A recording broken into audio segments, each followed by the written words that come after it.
Welcome to Poetry Changes Lives. Poetry and history meet every day in this book, you know. I have said that before, and I will probably continue to say it again and again, because poetry, history, and a little thought for the day sets me up quite well for the day, and I think it does for other people as well. Poetry has a power for me to change my mood, make me feel happier, inspire me, comfort me, inform me. It can be a kind of morning prayer, as several other well-known people have said about poetry. A lot of people, not surprisingly to me, get into the habit of reading a poem a day because they know it does them good. And I find exactly the same myself. Poetrychangeslife.com is my website. You can read more about it there.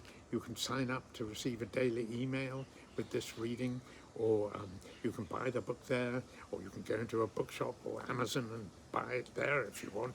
But I do recommend you have it because it's a nice present to give other people and a nice book to dip into yourself.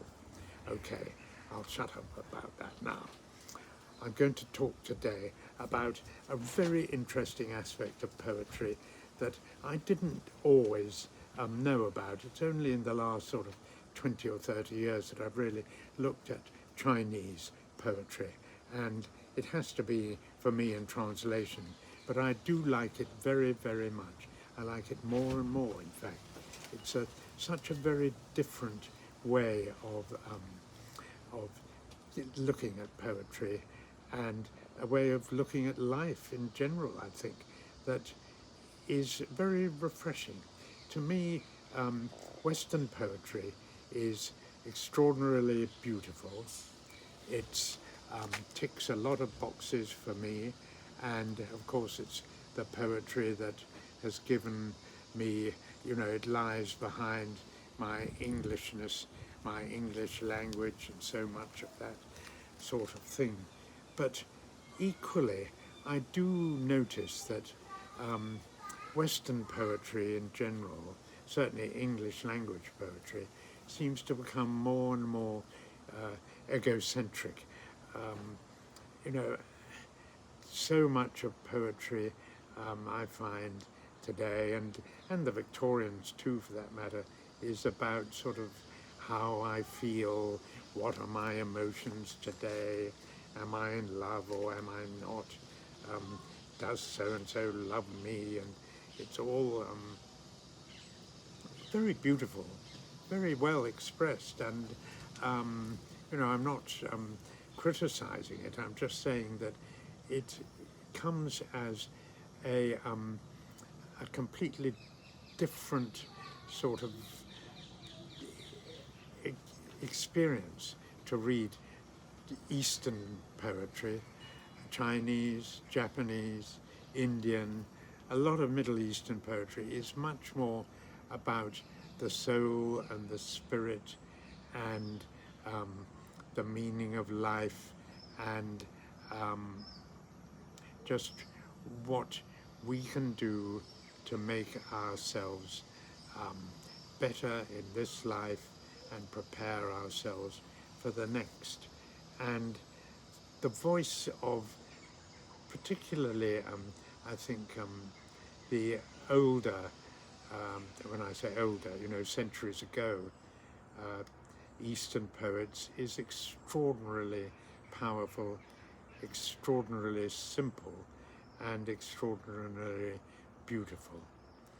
And this Chinese poet, Xin Qiji, is a man with a voice that is original, I think very recognizable, very, very likable, and very profound as well. He speaks really the voice of someone who is working to be happy on himself, who is not concerned with other people's expectations, but simply for the good of himself and therefore the good of mankind. And He doesn't really want to burden anybody with his outpourings of emotions, but he is just writing really to please himself and to make a statement that others might find interesting and amusing. It's a very clear, enjoyable voice of somebody that I would love to meet. I'm not entirely sure that I'd love to meet any of the older poets, but I'm not sure I'd be able to have a really nice, companionable conversation with the likes of Alfred Lord Tennyson or William Wordsworth, though of course they'd be fascinating people. But this man, Xin Qiji, I'm quite sure I could sit down and enjoy a nice cup of tea or something and talk about anything and have an interesting and entertaining time. See what you make of this. It's the voice of a man speaking from nearly 1,000 years ago, 900 years ago. Xin Qiji was a poet, statesman, and military leader. And this poem he obviously wrote in his retirement when he'd seen it all, done it all, and really doesn't give a damn, but is just out to do what he wants. And really, if the rest of the world wants to listen, that's fine. If not, so be it. Here we are. I wrote this for fun when drunk. 1,000 hands held high to heaven swept along a torrent of shouts, a gold seal hanging from my belt, big as a ladle.